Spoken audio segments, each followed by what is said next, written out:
ሰላም ወደዚህ ትንታኔ እንኳን በደህና መጣችሁ። ዛሬ የምንገባበት ርዕስ የአባይ ወንዝን ይመለከታል። እዚህ ላይ አንድ ትልቅ ጥያቄ አለ። ለዘመናት የገነት ወንዝ ተብሎ ሲታመን የነበረው ወንዝ እንዴት ሆነና ነው ዛሬ የጦርነት መንስኤ ሊሆን የቻለው? እስቲ ይህንን ጉዳይ ከጥንታዊ ታሪኩ ጀምሮ እስከ አሁኑ ውጥረት ድረስ በጥልቀት እንመርምር። እሺ፣ ትንታኔያችንን የምንጀምረው በዚህ ወሳኝ ጥያቄ ነው። እስቲ ያስቡት፣ ከመጽሐፍ ቅዱስ የወጣ ወንዝ የዘመናችንን ጦርነት ሊያስነሳ ይችላል? ይህ ጥያቄ የጥንቱን መለኮታዊ ትውሽት ከዘመናዊው የፖለቲካ ውጥረት ጋር በቀጥታ የሚያገናኝ ነው። የውጥረቱን ጥልቀት ለመረዳት እስቲ የግብፅን ሁኔታ እንመልከት። ይሄ ቁጥር ዝም ብሎ ቁጥር አይደለም። ለአንድ ግብፃዊ በዓመት የሚደርሰው የውሃ መጠን ይሄን ያህል ብቻ ነው። ይሄ ማለት ደግሞ ፍጹም የውሃ እጥረት ከሚባለው ዓለም አቀፍ ወለል በታች ነው ማለት ነው። ስለዚህ የአባይ ጉዳይ ለግብፅ የህልውና ጥያቄ ነው፣ ምንም ቀልድ የለውም። እንግዲህ በዛሬው ማብራሪያችን የምንዳስሳቸው ዋና ዋና ነጥቦች እነዚህን ይመስላሉ። ከአሁኑ ሁኔታ እንነሳና ወደ ታሪካዊ እና ህጋዊ መሰረቶቹን እንዘልቃለን። በመጨረሻም የሰላም ተስፋ አለ ወይ የሚለውን እንመለከታለን። እንግዲህ ወደ መጀመሪያው ክፍላችን ስንገባ የተላለቁ የኢትዮጵያ ህዳሴ ግድብ ከ2026 ጀምሮ ሙሉ በሙሉ ሥራ መጀመሩ ነገሮችን ሁሉ ቀይሯል። ይህ ማለት ውዝግቡ ከግንባታ ወደ አስተዳደር ጉዳይ ተሸጋግሯል ማለት ነው። ያው ነጥቡ ይሄ ነው። የግድቡ መጠናቀቅ አሁን የማይቀየር ሀቅ ሆኗል። በቃ ተገንብቷል። ስለዚህ ክርክሩ ሙሉ በሙሉ አቅጣጫውን ቀይሯል። ይገንባ ወይስ አይገንባ የሚለው ምዕራፍ አልፏል። አሁን ጥያቄው ድርቅ ሲመጣ እንዴት እናስተዳድረው ወደሚለው ነው የተሸጋገረው። እሺ፣ አሁን ደግሞ እስቲ የኢትዮጵያን አቋም እንመልከት። እዚህ ላይ ነገሩ ከውሃ ሀብትነት ይልቅ ወደ መንፈሳዊ እና ጥንታዊ መሰረት ያመዝናል።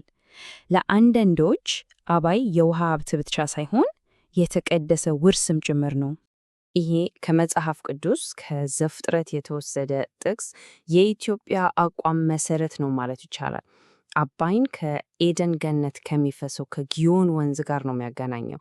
ይሄ ደግሞ ይሄ ወንዝ እኮ በፈጣሪ የተሰጠን ነው የሚል ጠንካራ ስሜት ይፈጥራል።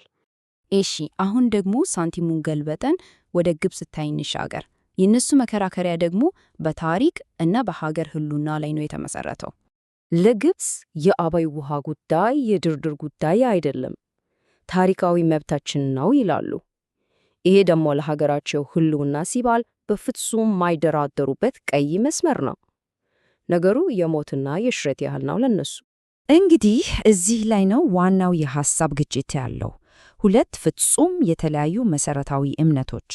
በአንድ በኩል ኢትዮጵያ ከኔ ግዛት የሚመነጭ የተቀደሰ ሀብት ነው፣ በፈጣሪ የተሰጠኝ መብት አለኝ ትላለች።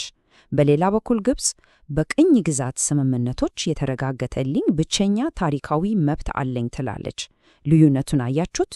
አንዱ በመነሻ ሌላኛው በትገኝነት ላይ የተመሰረተ ነው። እንግዲህ እነዚህ ጥንታዊውና ታሪካዊ ገባኛሎች በዘመናችን እንዴት ነው የሚታዩት? አሁን ወደ ህግ መድረኩን ግባና በዓለም አቀፍ የውሃ ህግ እንዴት እንደሚተነተኑ እንመልከት። እዚህ ላይ ሁለት ቁልፍ የህግ መርሆች አሉ የሚጋጩ። አንደኛው ፍትሐዊ አጠቃቀም ይባላል። ይሄ የኢትዮጵያ መከራከሪያ ሲሆን የአንዳንዱ የተፋሰሱ ሀገር ወንዙን ለልማት የመጠቀም መብት አለው ይላል። ሌላኛው ደግሞ ጉልህ ጉዳት አለማድረስ የሚለው ነው። ይሄ ደግሞ የግብፅ መከራከሪያ ሲሆን ከላይ የሚሰራ ፕሮጀክት ከታች ያሉትን ሀገራት የውሃ ዋስትና ላይ ጉዳት ማድረስ የለበትም ይላል።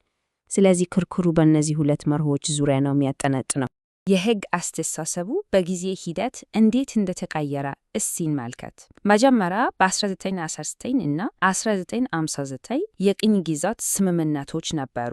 እነዚህ ለግብፅ እና ሱዳን የአንበሳውን ድርሻ ይሰጡ ነበር። ከዛ በ1997 የተባበሩት መንግስታት ፍትሐዊ አጠቃቀም የሚል አዲስ መርህ አመጣ። አሁን ደግሞ የትብብር ማዕቀፍ ስምምነት ወይም ሲኤፍ የሚባለው የድሮን አካሄድ ትተን በጋራ እናስተዳድር የሚል ግፍት እያገኘ መጥቷል። እሺ፣ ከግጭቱ እና ከክርክር ወጥተን እስቲ መፍትሄው ላይ እናተኩር። የሰላም መንገድ ሲኖር ይሆን? ለጋራ የወደፊት ህይወት የቀረቡ ሶስት መሰረታዊ ሐሳቦችን እንመልከት። እንግዲህ ሊሆን የሚችል መፍትሄ በሶስት ግልጽ እርምጃዎች ሊታይ ይችላል። አንደኛ፣ ቴክኒካዊ ቅንጅት። ይሄ ማለት በተለይ በድርቅ ጊዜ የውሃ ልቀት ላይ የእውነተኛ ጊዜ መረጃ መለዋወጥ ማለት ነው። ሁለተኛ፣ የኃይልና የውሃ ንግድ። ይሄ በጣም አስደሳች ሐሳብ ነው። ኢትዮጵያ ርካሽ ኃይል ትስራለች፣ በምላሹ ደግሞ የምግብ ዋስትናና ኢንቨስትመንት ታገኛለች። ለሁሉም አሸናፊ ሆነበት ሁኔታ ማለት ነው። ሶስተኛና የመጨረሻው ተቋማዊ ማድረግ። ይሄ ማለት የአባይ ተፋሰስ ኮሚሽንን ሙሉ ስልጣን ሰጥቶ የውሃ አስተዳደሩን ከፖለቲካ ነፃ ማድረግ ነው። በመጨረሻም ማብራሪያችንን በዚህ ኃይለኛና አእምሮን በሚፈትን ሐሳብ እንዘጋለን። የተፋሰሱ ሀገራት አንድ ምርጫ ከፊታቸው ተደቅነዋል። የአሁኑን ፍትሐዊ አጠቃቀም ካለፈው ብቸኛ መብት በላይ መምረጥ። ይህ ነው እንግዲህ ወሳኙ ጥያቄ።